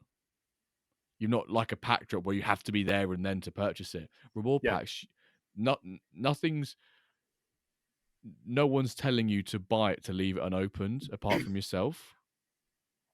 So if you're going to leave it, why would you buy it? That's maybe my mindset to that. If you kind of see where I'm getting from them. If you're not going to open it, if you're going to leave it unopened for more than 6 weeks, why not just buy it in 6 weeks? Yeah. Players are minted in waves by the MFL team, right? Yeah. And then they go into packs whenever they're open. If they're minted but don't get requested from a reward pack, do they not age? No, so as long as the second a pack leaves MFL's vault, we'll call it, the Yep. second it arrives in someone's inventory, the second it hits someone's inventory, they start aging then, regardless of wherever. Okay. So yeah, regardless of when they were minted, in terms of MFL's little churn over their minting factory where they make their players. So the uncommon player that you just opened is 25 years old, 73 rated. Even if he was created back in July, he would have been 25 years old. Yeah, because So he's not left MFL's vault. Yeah. Until he goes into a pack, he doesn't start aging. As soon as he goes into a pack, he's aging. Yeah. As soon as someone has the option to open said pack, done. He started aging. His clock is ticking, and retirement awaits for him. That's probably my biggest reason why I would be against them not aging, was because I would say, well, why have you bought it then? Why not just wait? Why not just wait until you're going to open it and then just redeem it? Because their MFL has said that they would like reward packs to be accessible whenever. They are your rewards. Yeah. They're kind of they're separate from the, so I'd say during pack drops they have percentages that rarities are like distributed or generated at for those packs. So it's like 0.4% when they generate players, like 0.4% of them or something are like legendaries, 1% are rares. Those percentages are exclusive of what's in rewards, because obviously someone can just mint, like, hypothetically, no one could buy commons or uncommons or rares and just only exclusively buy Legos, and then that fucks over a 0.4%. That's kind of a different topic to all this. But I don't think they should age. I'm sorry, I think they should still age. I don't think they shouldn't age. If you've bought them, just buy it in 6 weeks' time. Next one here comes from James, who says, there's sometimes too much emphasis on tactics and altering tactics. Having won a Stone title and Aspirants Cup last season, sticking with the same formation and running 0 custom tactics all season, the effect they have isn't as big as it's made out to be.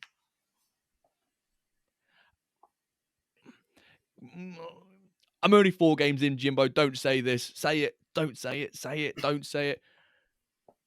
I don't change. I change my tactics like once or twice a season. I barely change it. And so far, I'm much more of a manager who finds my set of tactics and then just runs with it. And I think I'm a big advocate, a big proponent, whatever, using words I don't really know the definitions of. This is my life. And trying to sound sophisticated on a podcast. I think that the moment you're telling yourself, should I be doing this, should I not be doing it, you're overthinking it and you just shouldn't be doing it. Like this season, I just went straight back to defaults. I have, apart from 2 players, I've removed all individual instructions. I've just gone, fuck it. I think I'm overcomplicating things too much. I've just wiped it off the face of the earth. And so far, I'm doing all right. I've had Kev message me and goes, Jimbo, I reckon your 3-5-2-B is going to be solid this season. I've gone, piss off, Kev.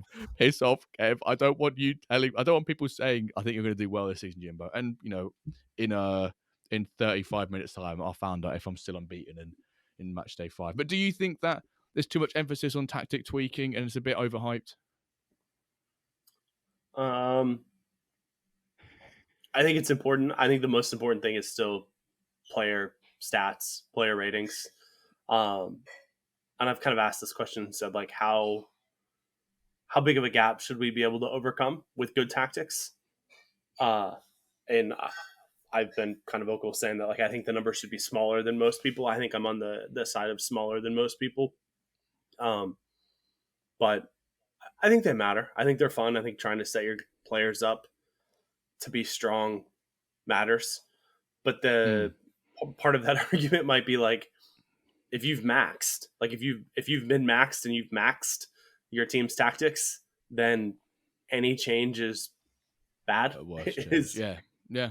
And I think my argument would, I think that altering tactics is required sometimes if things are going really badly. But I think there's also a very fair way of playing MFL where your pre-season is figuring out what tactic and setup works for you and your team to maximize its strengths. And if you find that, there is nothing wrong at all just running that. If you found a successful tactic and you run it all season and you have good results with it, you do that. That's what I've fraudulently done for 18 MFL seasons, is found a setup that works and ran with it for near enough 75% of the season, unless I have to change things because they've gone down the bin, in the bin like season 4. So I kind of agree with Hamas here. I think sometimes it's overhyped, is altering tactics. But at the same time, if that's what you do and that's you get success out of it and you have fun doing it, you do that. But I think there's also an element of figuring out what works for you, maybe trying to focus on tactics a lot and then dial it down, because it can easily go one way. And I like to say it's easier to get it wrong than it is to get it right if you're tweaking with things. That's going to be my final word, isn't it? Last thing I'll say on this, I think one of the other parts of that is a lot of the conversations we're hearing around that are diamond managers, Big Will, Sid, Brian, and that's a whole different world versus like iron, stone, bronze, silver, like even some of the, even like silver, like diamond is a whole different world. Like the level of detail and careful crafting that they're getting is just different. So yeah, for sure. Here's one from Stats Don't Lie. Facts don't care about feelings, as I was saying earlier, apart from the eye test, snake and blades. Hey ho. To be fair, the snake walker still come back to bite me because it's not done yet. He's got 2 hot takes, and his first one is there should be a max overall cap in lower divisions, in brackets Flint and Spark. And this, I think, has come up again recently because the season's now started and we're seeing quite a few OP teams in Flint and Spark. Apologies for those in the WenDirk one, even though we are 4th, and that shows that maybe against this, but we'll see what happens at the end of the season. I've always said I'm not a fan of max caps. You can't force someone to play a particular way. You can incentivize them not to play that way. Yeah. The incentive here is XP and progression. And unfortunately, for some managers, they won't like this answer. Some people just don't give a flying fuck about progression and would happily just take a club from 0 to hero at the expense of progression. And that's just and that's just unfortunate for those people. There's an MFL cost there too, though. Like if you have of course, yep. Bob's done this a couple times with his Syracuse team.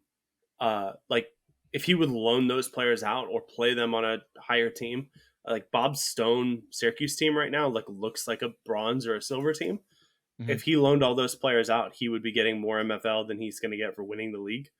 And he finished 2nd last year in ice, so he didn't even win the league. White House won the league, Mm. and Bob had to get there Yeah. through Yeah. playoffs, which is insane. Um, I would fair to assume that Bob's Syracuse Ice team was probably the second or third best team in ice, and he finished in second in the league. Mm. And fair play to White House, but yeah, I there are consequences, and the game is hard enough to play. There are parts of the game that are hard enough, like having to figure out how to acquire a higher team to fit players. Like it just feels bad. Like Mm. I have a pretty strong Flint team, and I think I'm actually projected to finish like fifth, and I'm lower than that. But um, I threw like a lot of my lower end players in it. Somebody was like, "Oh no, you can't have those on that Flint team. Like they have to be in ice." I would kind of be like, just get them out of here. Like get them in a team. Let me be done with it. If one of them flies up and turns into the next Quan, like I'm in. But otherwise, just let me run them at the bottom and not care about it. Yeah. But at the same time, I do also feel for those who I do sympathise with those who are on Yeah. the the other end of the stick here, and are being, I was about to say, beaten by these. I say stick of beaten. Are being handed defeat after defeat at the expense, by the hand of these OP teams. Like the Wyverns, Wensom, WenDirk team lost 1-0 and then drew 1-0 and then have gone 3-0, 3-0, 5-2, effectively 3-0s in their last 3 games. And for those managers, it's probably not fun. It depends on how much they care. If it's a trial club, they're probably not going to care as much. If it's their own club and they've got investment in, zero-sum game. You hate to lose, you love to win. Although Statsline has a second point, which I'm going to piggyback off the back of it once we've discussed it. His second hot take is impending mass retirement is overhyped and won't have the impact we are hoping it will.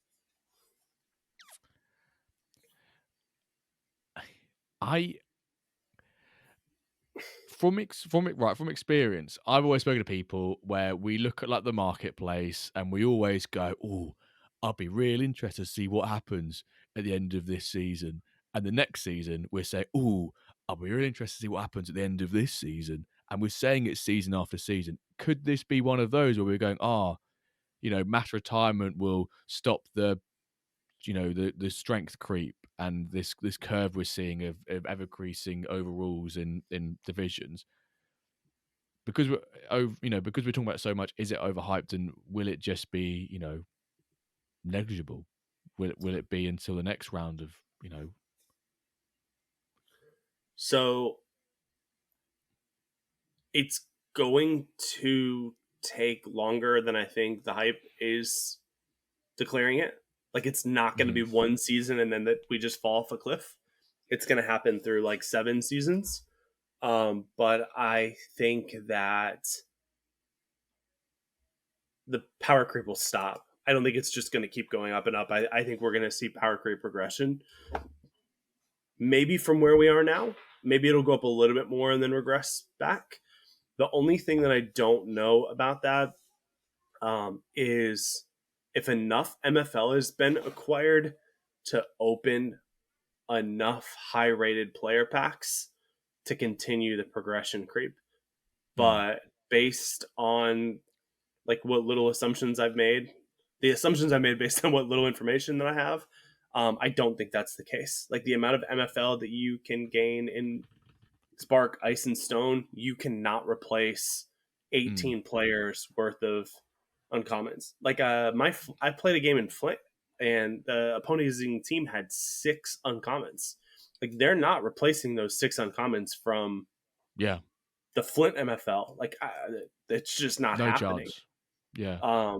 So like the progression creep will change. Maybe we won't see it in Platinum or Diamond because that's just going to be the top players on the platform, and I think there's going to be players with high potential. But I do think that we'll see some regression.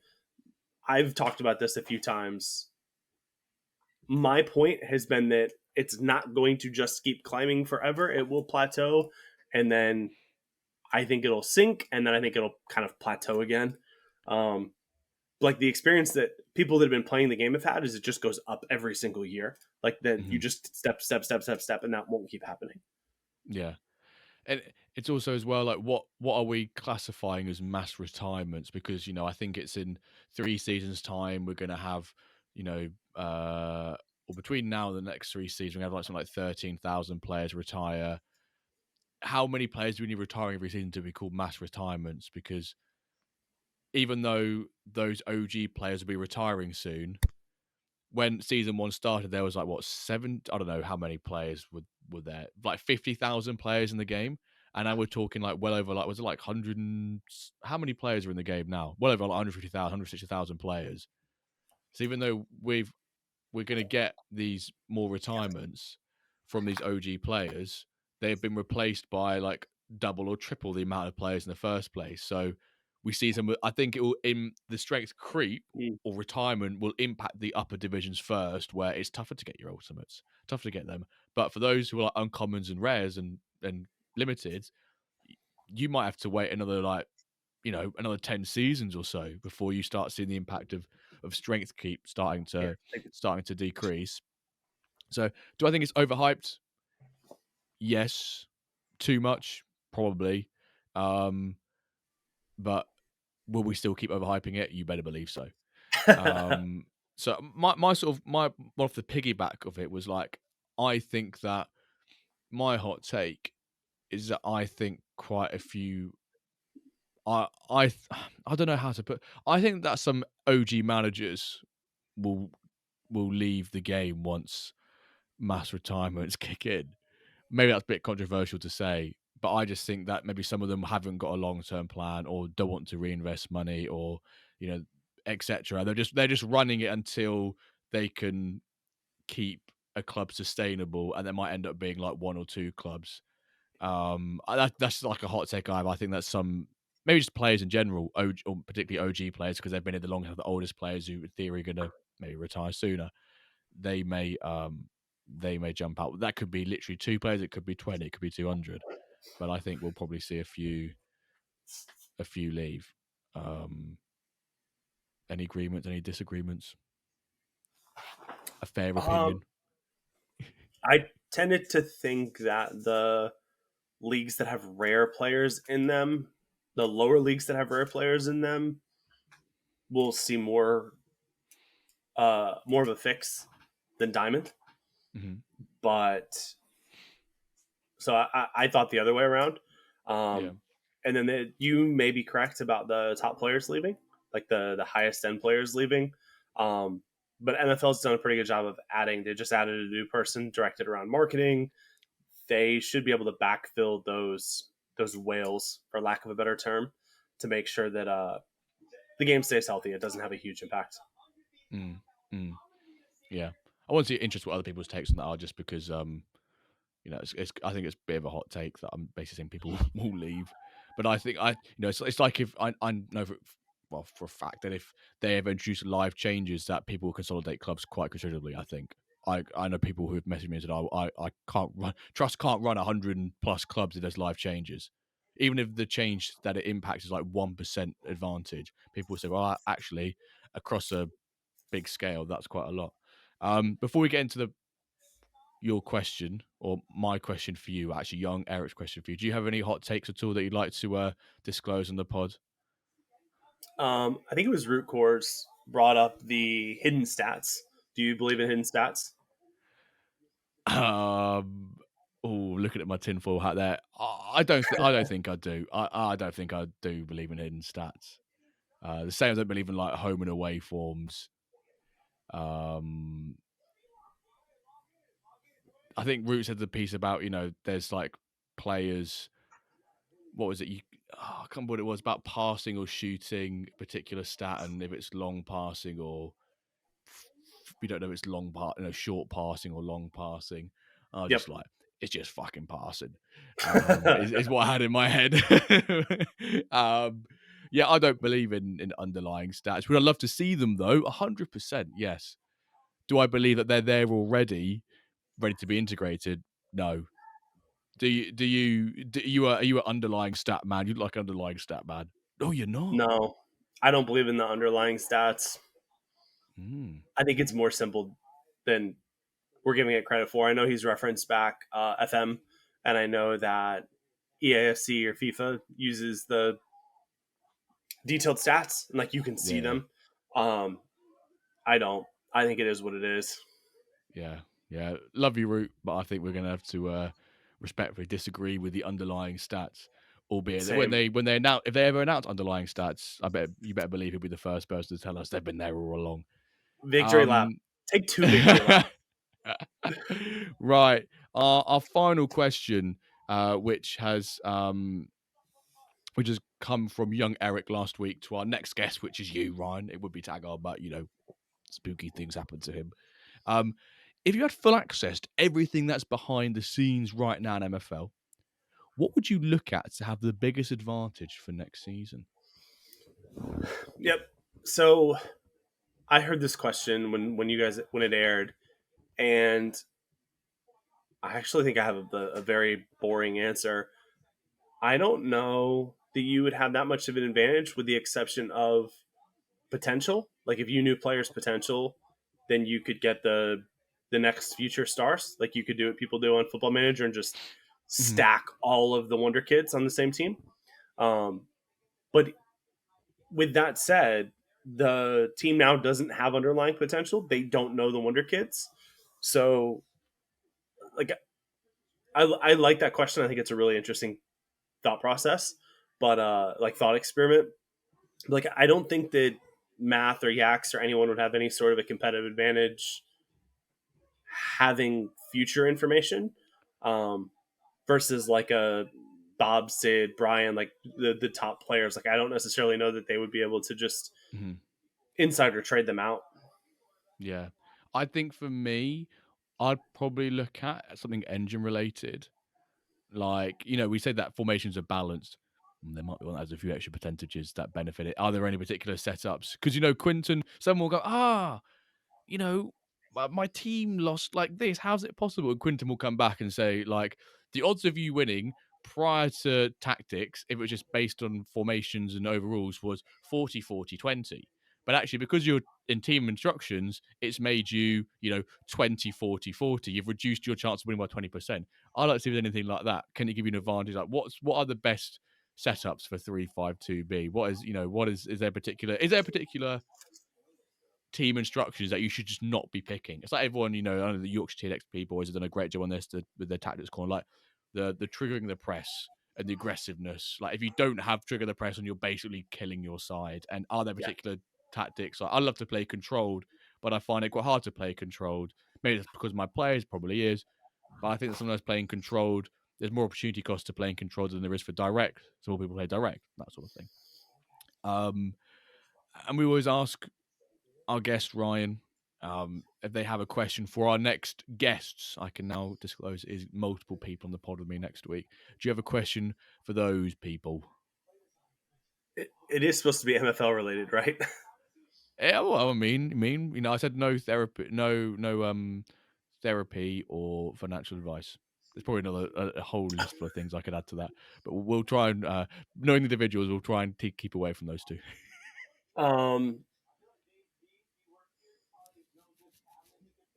So, uh, coffee order. I'm going off MFL. What's your coffee order? Particularly this time of year, everyone goes crazy with the holiday themed coffees.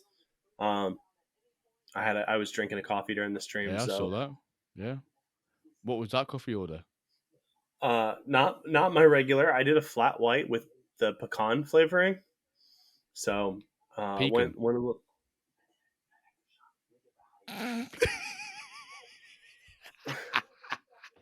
we're gonna have to agree to disagree on that one. No, I thought I had to say that. There'll be people in America going, "Oh, what happened to that Jimbo?" And there'll be the people across the pond going, "Oh, well done, you lad. Well done, you lad, for saying that." um, Pecan. The nut, yeah? Pecan nuts. yeah. Yeah.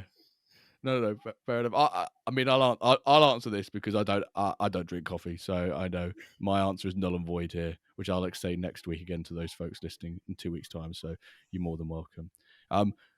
Ryan, I asked you right at the beginning of the pod,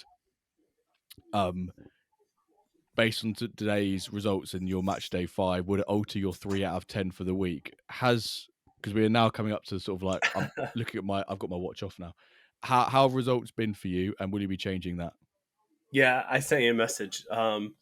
Results were good. I went 4-0. So Is Yax listening? Is this a slander? You slander the engine and you get some favoring results? that's gotta get this right. That was the ABC. Always be complaining, and then you get better results. Mm. And I think that that's true. I think that they were like, hey, we need to discredit him. He came in and said that his results were bad, and then if we give him good results, we can discredit him. Anyone that listens and he's to a content creator, so it's an extra tick in the box there. yeah, yep. Anyone that listens to like watches like Court TV or listens to like a good murder mystery or a good court podcast, they know you discredit the witness, and then they have to throw out their claims and their statements, removes all the value, and so they've gone through and they've played a cruel prank. They've let me win just to discredit me. So how's your week been in a number? Is it improved from 3 or is it still 3, Ryan? Yeah, no, it's up. It's up. We'll give it a 5. We'll go to 5. And with that little conspiracy theory at the end, I think that's quite a nice touch to end the episode on. Remember, folks, hashtag wherever your favorite fuel station is. Thanks to Bucky's and Sheets. Ryan, thank you for coming with the episode today. It's very disappointing that Tagal couldn't be here, but I hope, nonetheless, you've enjoyed this episode with me today. Yes. I wasn't sure if you were done. No, to be fair, I could go on for much longer. But great to have you on with us. For those who haven't tuned into Michael, wow, Ryan, I was getting ahead of myself with the Meet the Manager. For those who haven't tuned into Ryan's Meet the Manager, in the YouTube description and on the Spotify or wherever you get your podcast from will be the links to there. Great listen, some great sort of basically a better version of our manager spotlight, to be completely honest. It's a full ramble on a manager's time in MFL with some great questions and different perspective people on there who haven't been on any sort of other MFL content before, which is really great, and bringing on unique people like the Dollar Club from was it last week or the week before? Sometimes is it last? It might be the early last week that you released. I think it was like 10 days ago. I haven't done one in just a little bit. I've been slacking, but yeah, I think he was the last one. Yeah. So, folks, definitely a great MFL listen. So, without further ado, thank you all so very much for listening, and we'll catch you this time next week, or will we, for an episode of the WenDirkCast. Thank you for listening.